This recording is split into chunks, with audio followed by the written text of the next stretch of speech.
Fort Benson, USA. A woman is sitting in a crowd that thinks she is a ghost. My name is Kara Benson, and the summer air burns against my skin as I watch my family celebrate a lie. My father told this town I washed out, that I was a liability to be erased so their reputation could survive. He doesn't know I became the very thing he fears most. The flags snap in the wind, the speeches drone on, but everything stops when a drill sergeant freezes and salutes the failure in the stands. My father wanted to bury the truth. He is about to learn that some secrets refuse to stay underground.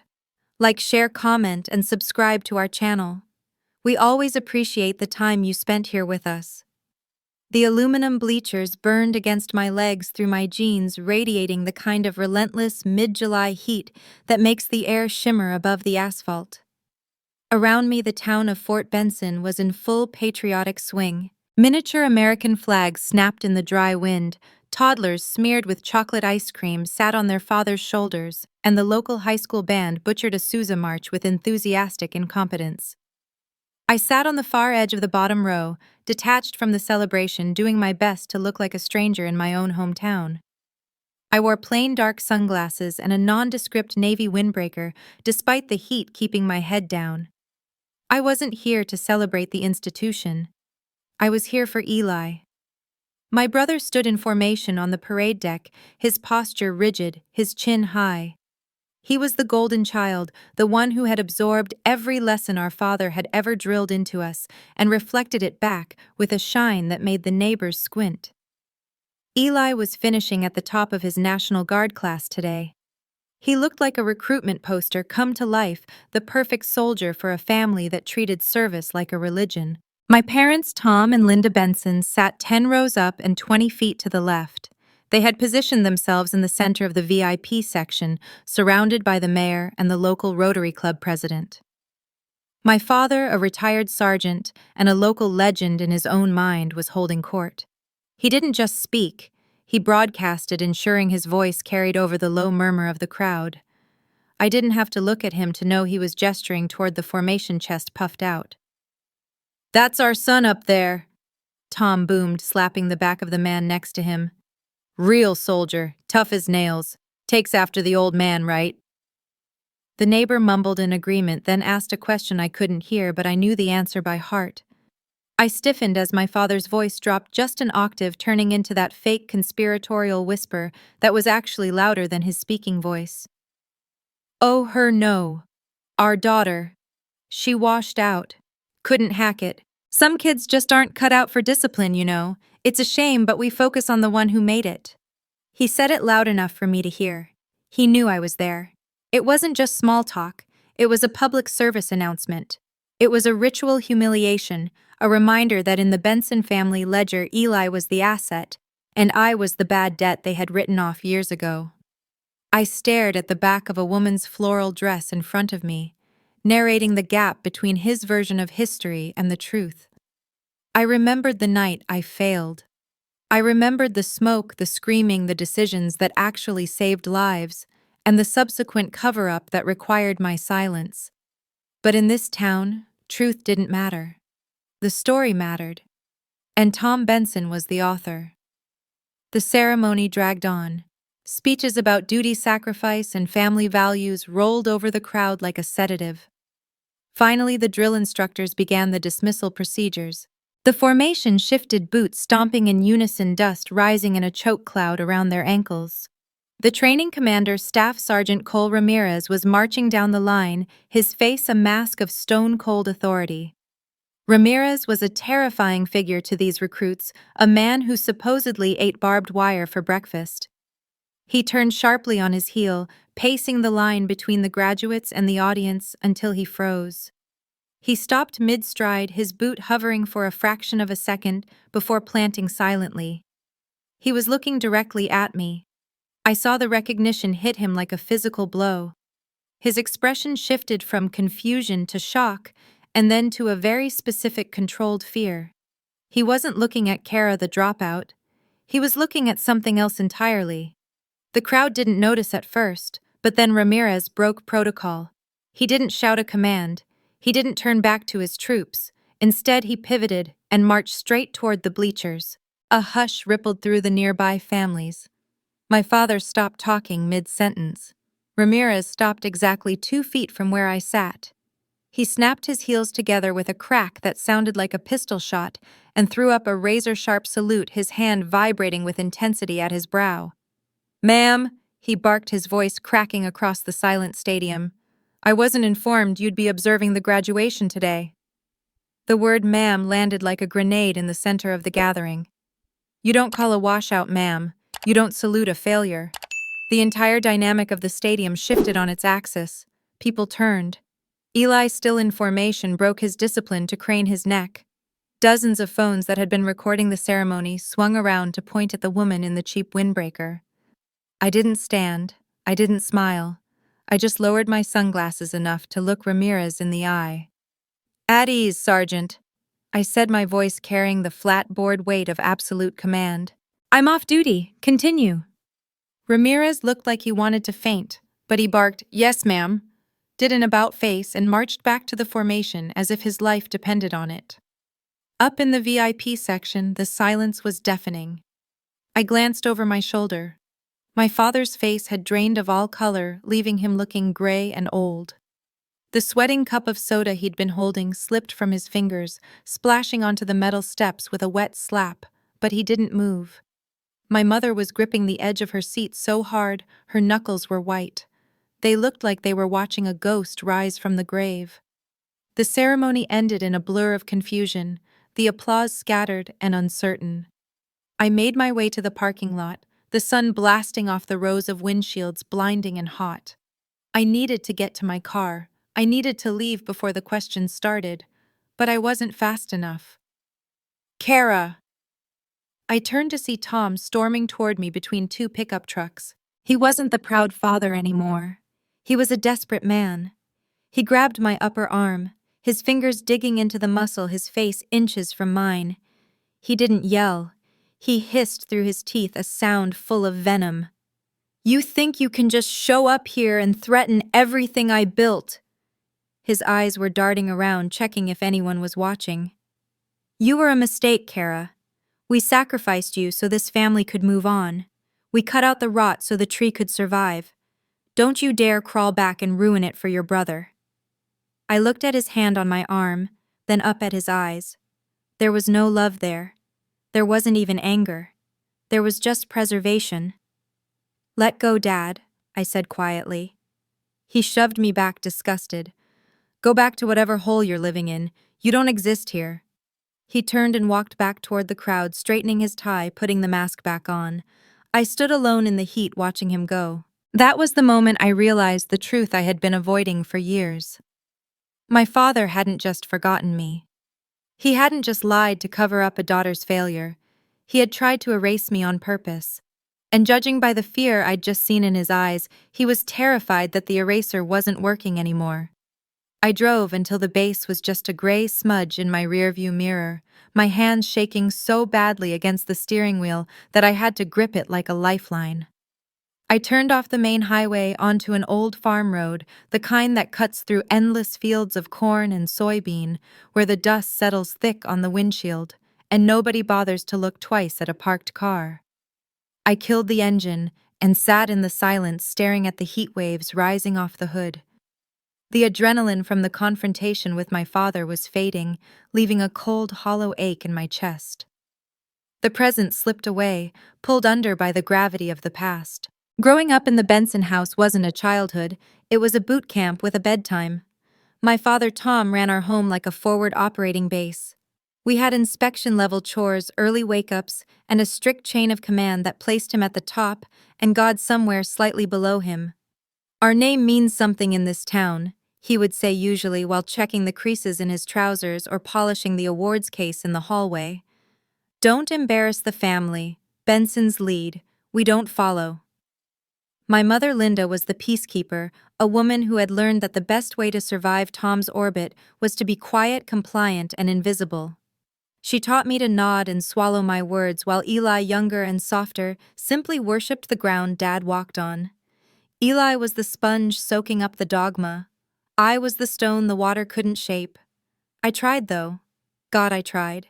I joined ROTC, then pushed straight into officer training, desperate to earn the one thing Tom Benson valued more than his reputation rank. I was good at it too. I was smart, a quick study with a knack for pattern recognition that the other candidates lacked. I could look at a map and see the ambush points before the instructors even drew them. But seeing the trap and knowing how to avoid it are two different things, especially when the orders say to march straight into it. It all ended on a Tuesday night in November. It was a live training exercise in rough terrain, a simulated combat zone designed to break us. The air was thick with smoke grenades and the chaotic noise of blank fire machine guns.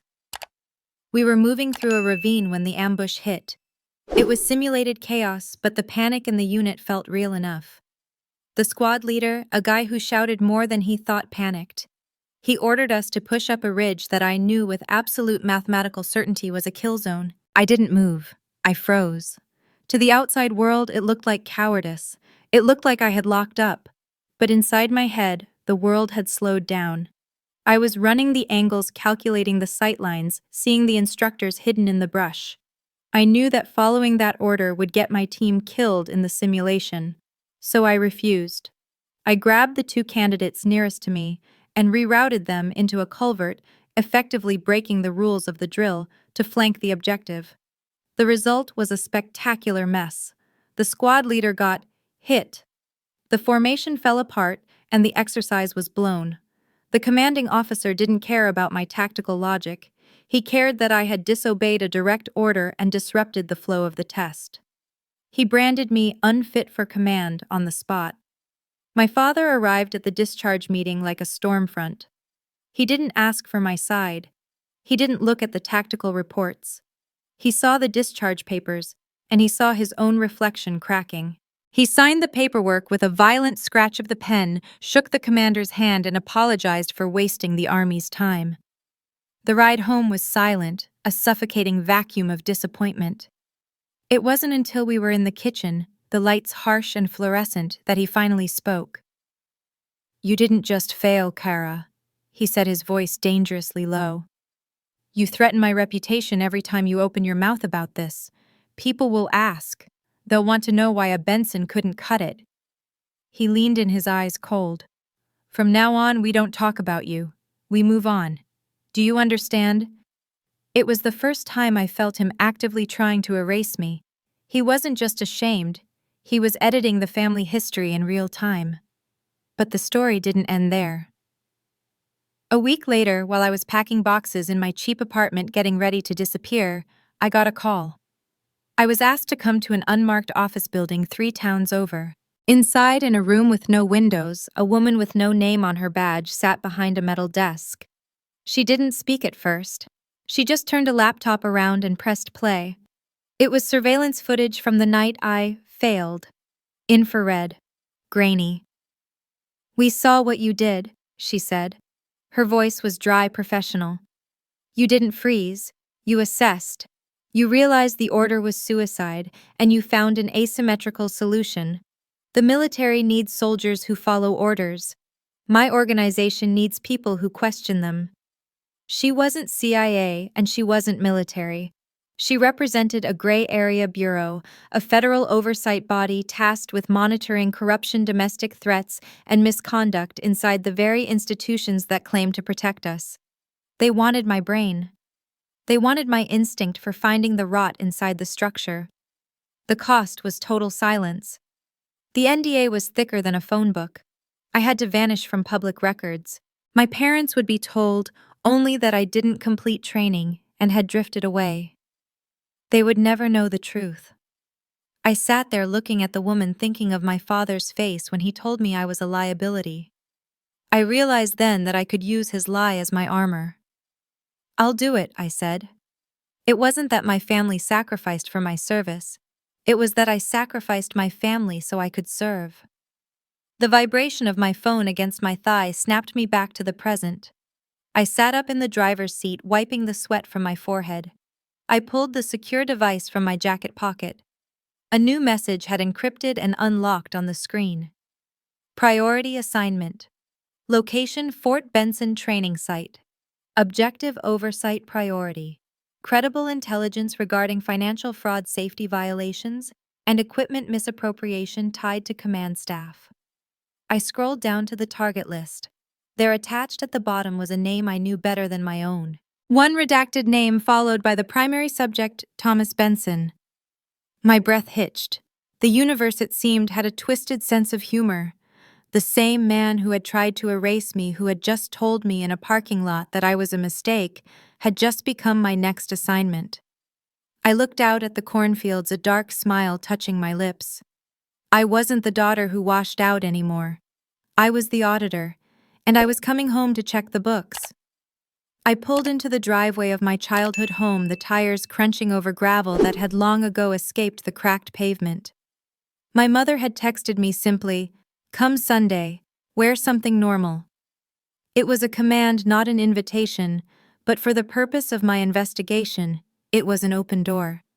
The house itself looked like a metaphor for my father's life, desperately projected strength, masking a rot that went all the way to the foundation. The driveway was splintered. The mailbox leaned precariously to the left, and the porch light flickered with a desperate, erratic buzzing sound, like it was on its absolute last chance. My father would never fix these things. He was too busy polishing the image of the family to maintain the structure that held it. Inside, the living room had been transformed into a miniature awards banquet. A vinyl banner reading, "Congratulations, Eli," was taped crookedly across the main wall, sagging in the middle. A projector was humming on the coffee table, cycling through a slideshow of Eli in uniform. Eli saluting Eli, marching Eli, looking like the son Tom Benson had always wanted. Neighbors had filled the dining table with a potluck arsenal of casseroles, pies, and plastic tubs of potato salad. It was classic small-town American pride, warm and suffocating, built entirely on a false narrative. I walked in and felt the temperature in the room drop 5 degrees. Nobody greeted me. There was no place card with my name at the table. I was a ghost they were forced to tolerate. Before I could even say hello, my mother pressed a stack of napkins into my hand. "We're short on forks," she whispered, not meeting my eyes. "Check the dishwasher, and the ice bucket is empty." I was immediately demoted to staff. I moved to the kitchen, my movements efficient, blending into the background. As I set the silverware on the table, my Aunt Cheryl leaned back in her chair, wineglass in hand, and offered a tight, pitying smile. "Good to see you pitching in, Kara," she said, loud enough for the table to hear. "Once a dropout, always a waitress, right?" A ripple of polite, cruel laughter moved through the room. I didn't flinch. I just set the forks down with precise alignment. Funny, I thought, how they only remember the minimum wage jobs I worked while training, not the ones I took after. But I let it slide. Being underestimated was my cover. The air grew heavy as my father stood up at the head of the table. He tapped a spoon against his glass, commanding silence. He launched into a speech about lineage duty and the Benson bloodline, his hand resting proudly on Eli's shoulder. "This," Tom boomed, gesturing to my brother, "is what a real Benson looks like. Solid, reliable. The rest?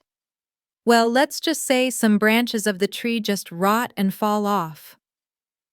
The room went quiet. He turned his gaze slowly toward me. I was standing near the kitchen door holding a pitcher of sweet tea. "You know what I told people when you left, Kara?" he said, his voice dropping to that theatrical heavy register he used for maximum impact. "I told them my daughter died. It was easier than explaining your failure. We already held a funeral for you in this house. Don't make us do it again."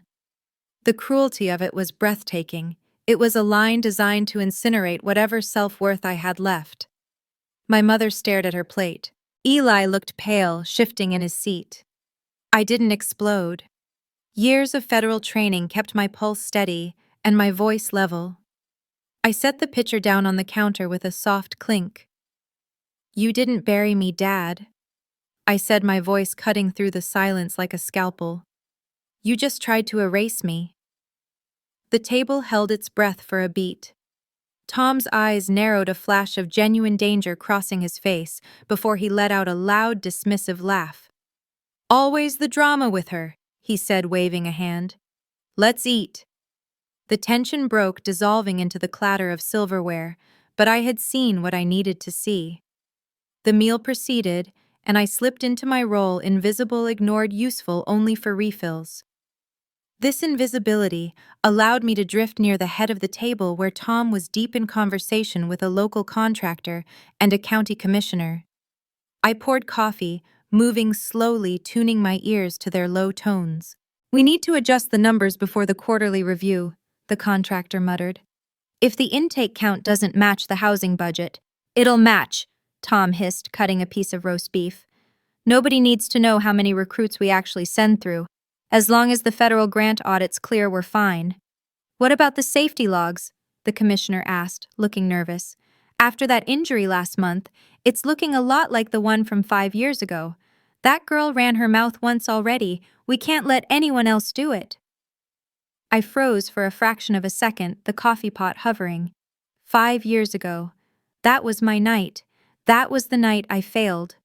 The pieces clicked into place with a sickening clarity. The drill I had disrupted, the unsafe order I had refused, it wasn't just a training error. It was negligence.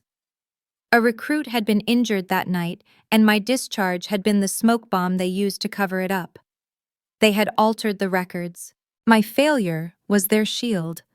I finished pouring the coffee and retreated to the kitchen. My mother was there, scraping plates. She saw my face and grabbed my wrist, her grip surprisingly strong. "Just let your father have this," she whispered, her eyes pleading. "Please, Kara, don't threaten what he's built. We're finally happy." She knew.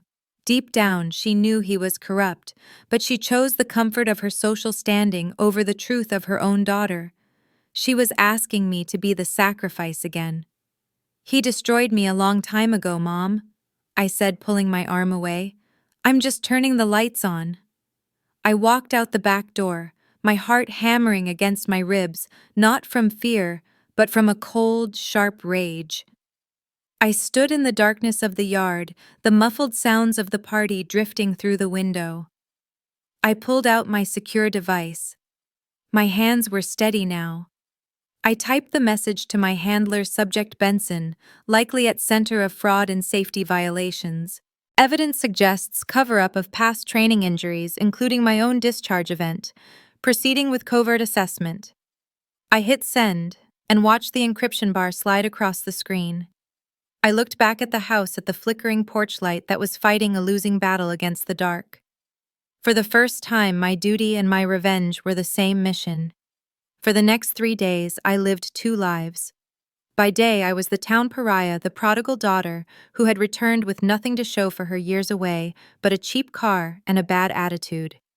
I sat in the corner booth of the local diner, nursing lukewarm coffee, enduring the whispers of the waitress and the pointed stares of the regulars who had heard my father's version of events. I let them see a woman who was defeated, someone just passing through the wreckage of her own life. But by night, when the town of Fort Benson went dark, I became the operator my father never believed I could be. I worked out of my motel room, turning the cramped space into a tactical operations center. Using my federal clearance and a high-gain antenna I'd rigged to the window frame, I bypassed the rudimentary firewalls of the training site's server. What I found wasn't just sloppy bookkeeping, it was systemic industrial-scale corruption. Tom and his cronies had created a phantom army. I found rosters filled with ghost recruits' names that appeared on housing and equipment budget requests, but never showed up on the mess hall logs or training schedules. They were inventing soldiers to skim federal grant money, funneling the cash into accounts that I traced back to shell companies owned by the county commissioner. But the greed was the least of it. The safety logs were a horror story of negligence. I found reports of live fire exercises conducted without medical staff on standby ammunition inventory counts that didn't match usage and injury reports that had been retroactively edited. Then I found the file from 5 years ago. My night. The official record stated that candidate Benson had panicked and disrupted the flow of command. But the original incident report, buried in a deleted cache I had to reconstruct, told a different story. A recruit named Miller had taken shrapnel to the leg because the safety perimeters were drawn incorrectly. My rebellion that night hadn't just been a tactical disagreement. It had prevented the squad from walking into a lethal crossfire. My discharge wasn't a punishment for failure.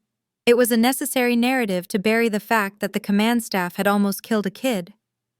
The weight of it sat heavy in my chest. I needed a human element to corroborate the data. I spent the afternoon parked near the chain-link fence of the training grounds watching Eli. He was leading a group of fresh-faced recruits through an obstacle course. He wasn't barking or posturing like Dad. He was running alongside them, encouraging the stragglers pulling a struggling kid up the mud wall. He believed in this. He believed in the service. I caught him near the gate when his shift ended. He looked tired. The dust of the day settled in the lines around his eyes. "You look good out there, Eli," I said, leaning against my car. He stopped, wary. "Dad says you shouldn't be here." "Dad says a lot of things," I replied. "Do you remember the night I left the drill?" He looked away, kicking at the gravel. "You froze. Everyone knows that." "Is that what you remember? Or is that what he told you?" I pressed, stepping closer. "Because I remember a recruit named Miller screaming for a medic that never came." "Do you—" Eli flinched.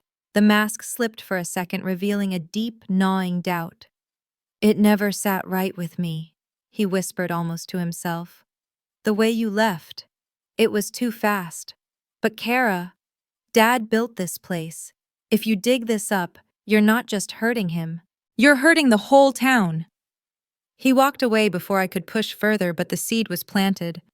I watched him go wrestling with the collateral damage of my mission. If I exposed Tom, the federal grants would stop. The training site could close. Hundreds of jobs would vanish.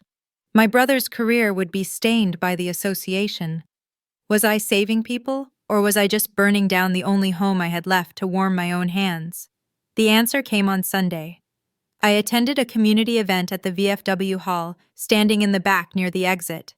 The room was packed, smelling of stale beer and popcorn.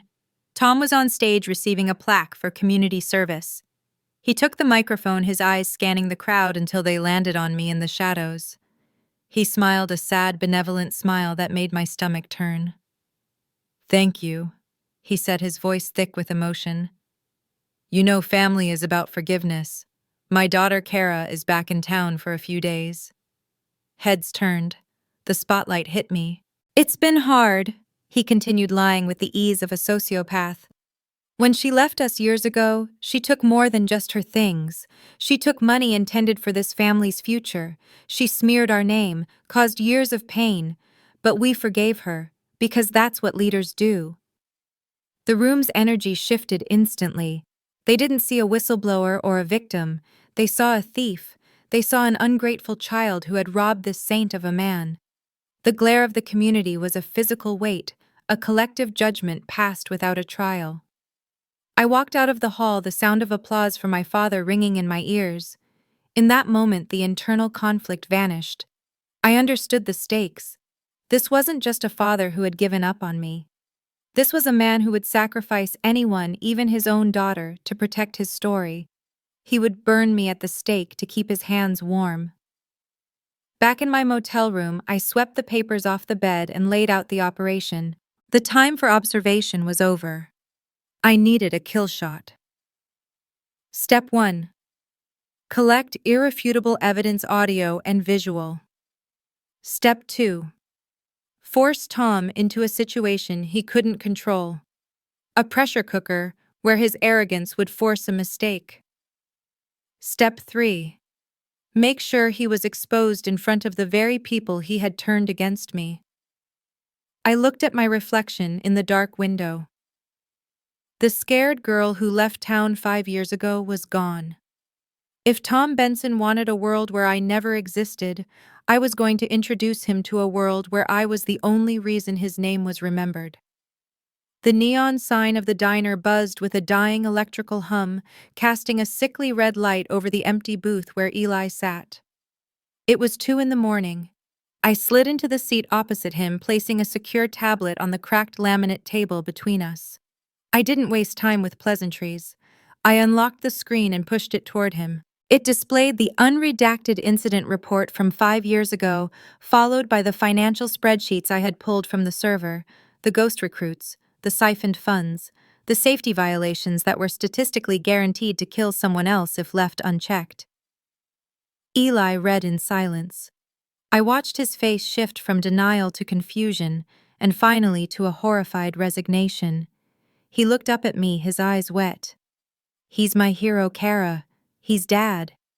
"He's a criminal, Eli," I said softly. "And he's using you to cover his tracks.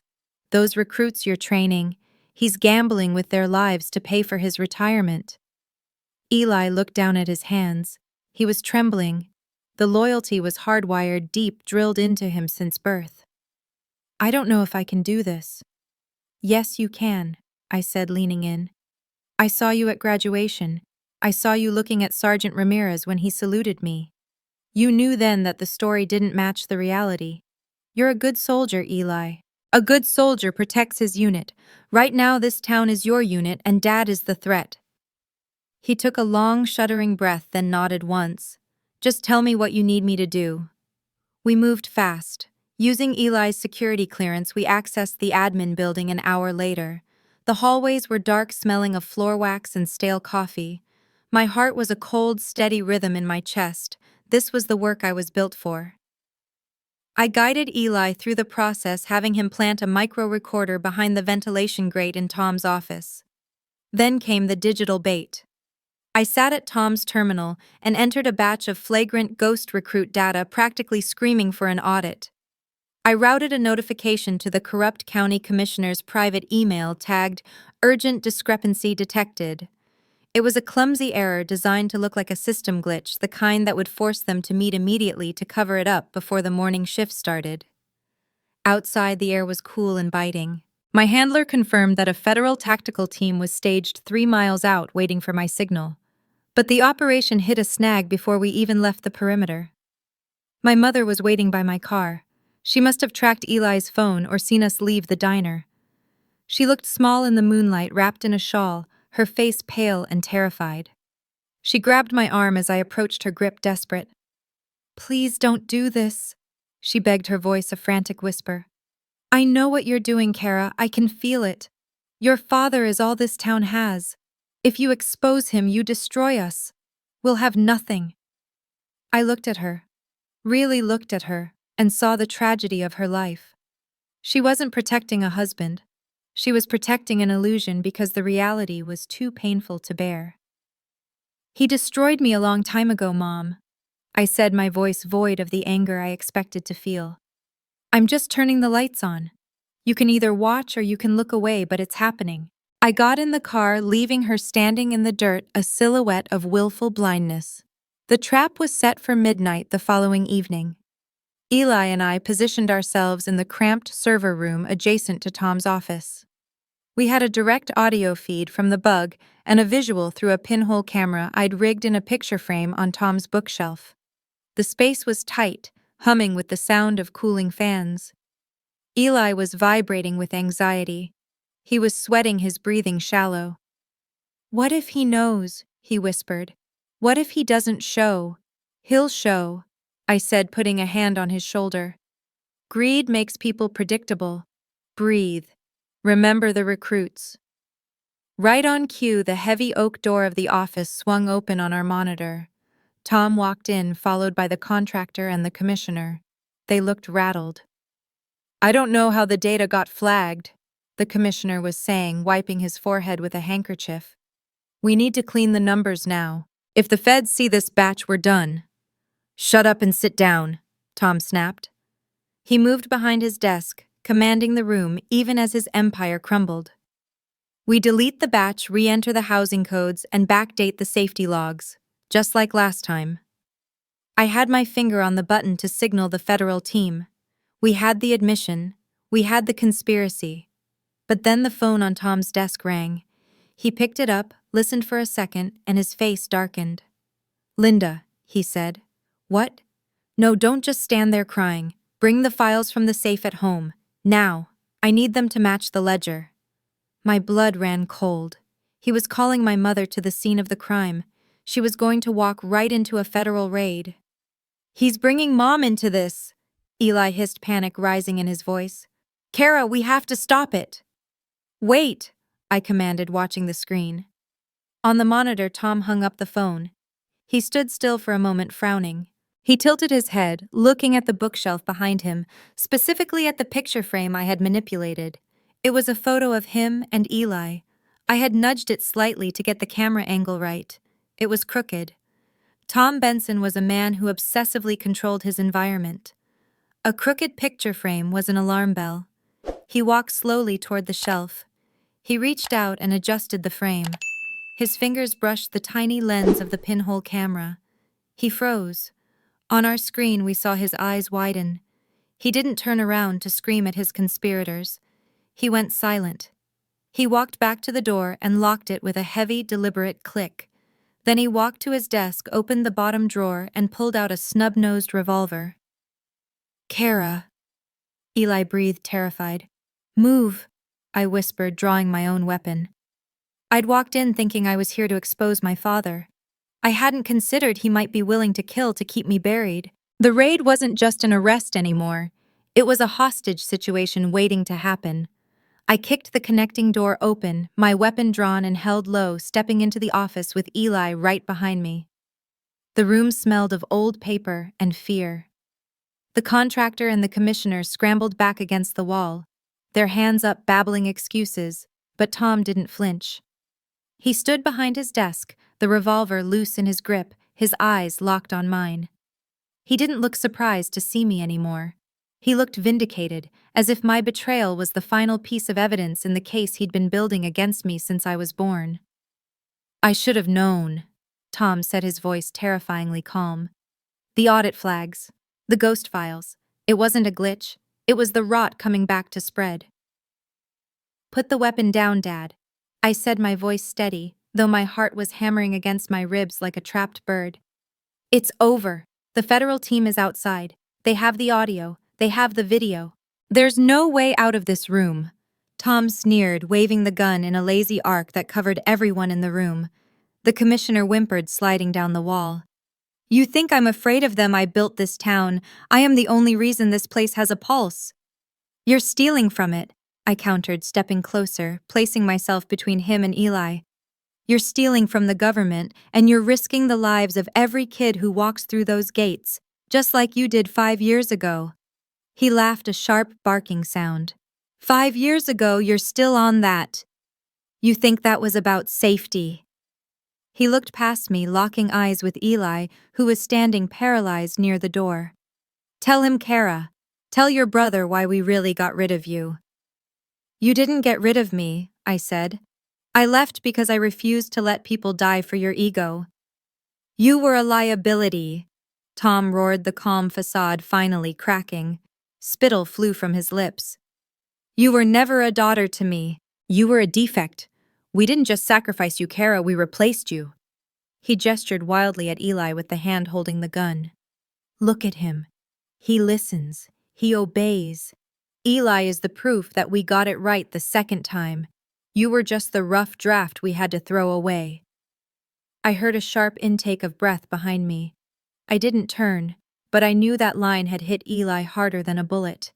The image of the perfect father, the hero he had worshipped, collapsed into dust in a single sentence. That's enough, I said, my voice dropping to a dangerous whisper. I'm the one who reported you 5 years ago. I'm the one who refused to let you cover up the injury. And I'm the one who is stopping you now. Instead of fixing your mistakes, you chose to bury your daughter, while I dug myself out. Tom's face twisted into a mask of pure hate. He raised the gun, leveling it squarely at my chest. His hand was shaking not from fear, but from rage. I should have finished the job when we decided to erase you, he spat. I should have made sure you never came back. His finger tightened on the trigger. I braced myself, calculating the angle, preparing to fire, but I wasn't fast enough. No! Eli lunged from behind me. He wasn't moving like a soldier. He was moving like a son, desperate to stop a nightmare. He slammed into Tom's arm just as the hammer dropped. The gun went off. The sound was deafening in the small space, a thunderclap that rang in my teeth. The bullet missed me by inches, slamming into a metal filing cabinet with a violent clang. That was the signal. "Federal agents down! Get down!" The door to the hallway burst open.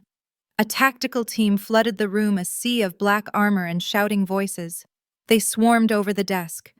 Tom was tackled to the floor, the gun skittering away across the linoleum.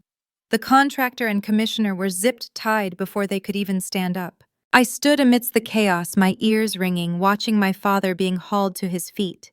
He was red-faced, screaming obscenities, fighting the restraints. As they dragged him out, he looked back at me one last time. There was no regret in his eyes, only war. By the next morning, the illusion was dead. I sat in my car outside the training site, watching the news crews set up on the lawn.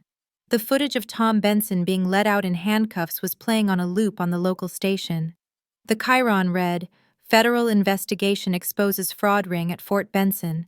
They were talking about falsified injury reports, embezzled millions, and a whistleblower who had brought it all down. I drove to my parents' house. I didn't know why. Maybe I wanted closure. Maybe I just wanted to see the aftermath. My mother was on the front lawn shouting at a reporter who had dared to step onto the driveway. When she saw my car pull up, she went silent. She marched toward me as I got out, her face a mask of tear-streaked fury. "You've destroyed our family!" she screamed, her voice breaking. "Are you happy now? Is this what you wanted? You put your own father in chains." I stood my ground, feeling a profound, exhausted sadness. "No, Mom. He did that. He did it every time he stole $1 or faked a safety report. I just turned on the camera." Linda didn't listen. She drew back her hand and slapped me across the face. It was a hard, stinging blow that echoed in the quiet street. I didn't move. I didn't touch my cheek. I just looked at her. "He was protecting us," she sobbed, turning her back on me. "He was holding it all together." I watched her walk back toward the house, her shoulders shaking. She was grieving, but not for the truth. She was grieving the lie. Later that evening, as the sun began to set, I parked down the street from the house, hidden by the shade of an old oak tree. I saw my mother on this porch, talking to Mrs. Higgins, the next-door neighbor.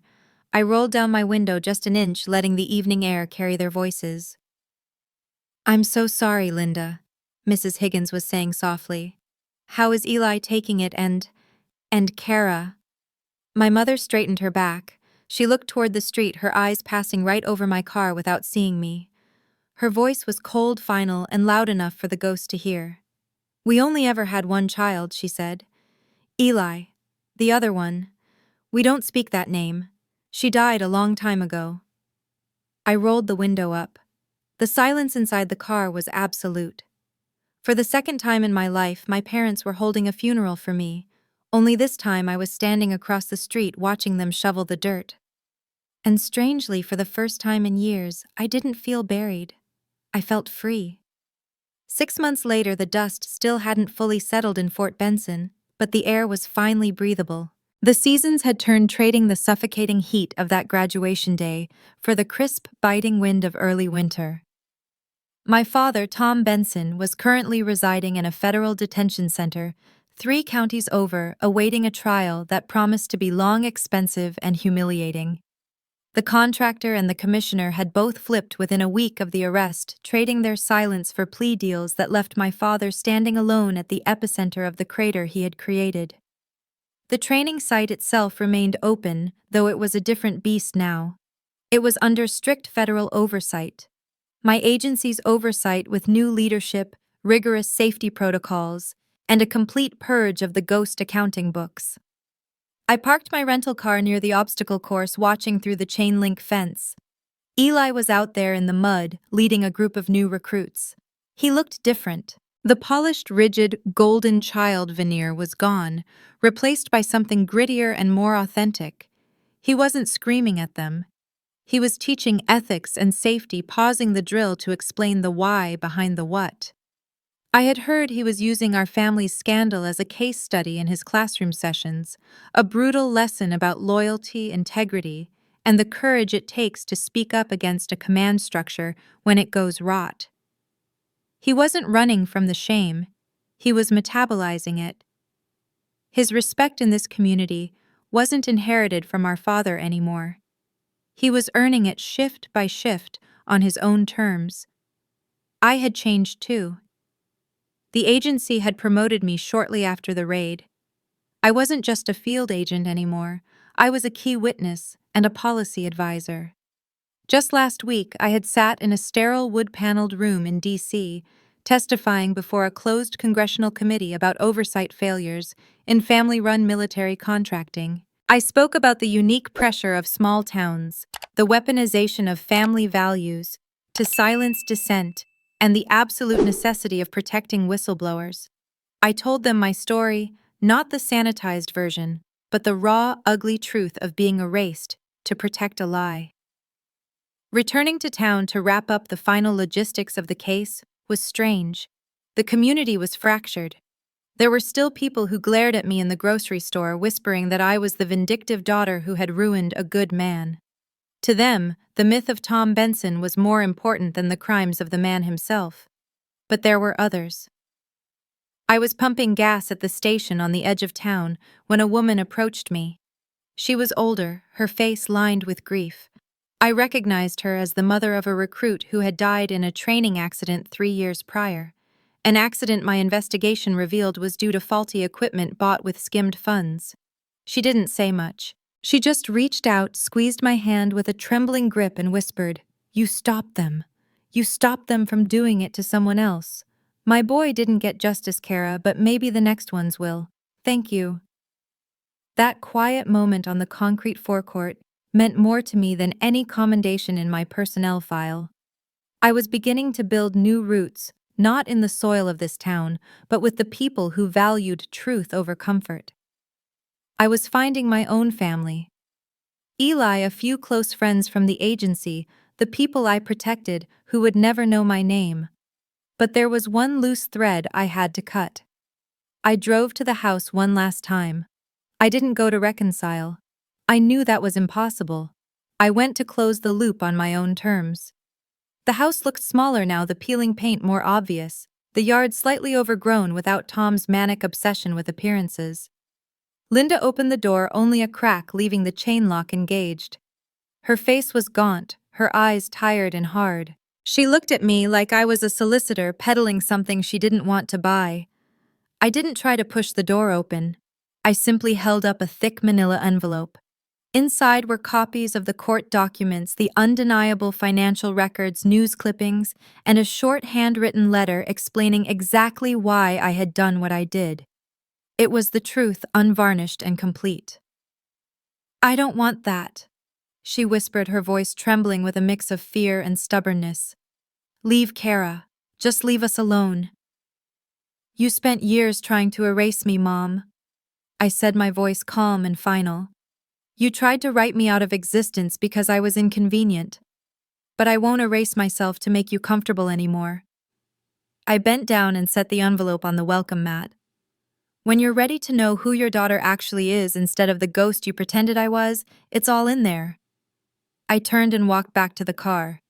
I didn't look back to see if she took it. It didn't matter. The truth was delivered. What she did with it was her burden, not mine. As I drove out of town, I took the route past the main gate of the training site. There, near the entrance, was a new addition. It was a small bronze plaque mounted on a stone plinth. Eli had told me he fought the new administration for months to get it installed. It honored those injured and lost during training operations, listing names that had previously been swept under the rug, including the recruit from my night 5 years ago. It was a physical acknowledgement that what happened to us mattered. It was proof that the history of this place wasn't just what Tom Benson said it was. The sun was setting as I hit the highway, casting long copper shadows across the fields. The road stretched out ahead of me, empty and open. I glanced down at the passenger seat. Lying there was my new federal ID badge, catching the last of the light. It didn't have a redacted strip anymore. It didn't use a code name. It read in clear, bold letters, "Kara Beth Benson, Federal Oversight Officer." I looked into the rearview mirror, watching the town of Fort Benson shrink until it was just a speck on the horizon, and then finally nothing at all. They tried to erase me. Instead, they underlined me. And from now on, I decide who I am in this story. And so Kara drives off into a future she finally controls, leaving the shadows of the past behind her where they belong. If you enjoyed this journey of justice and reclaiming one's identity, please consider liking this video and subscribing to the channel for more powerful stories. What would you have done in Kara's position? Let us know below as we read every single comment of your thoughts. Thank you for listening. This has been a story from Radiance. We'll see you next time.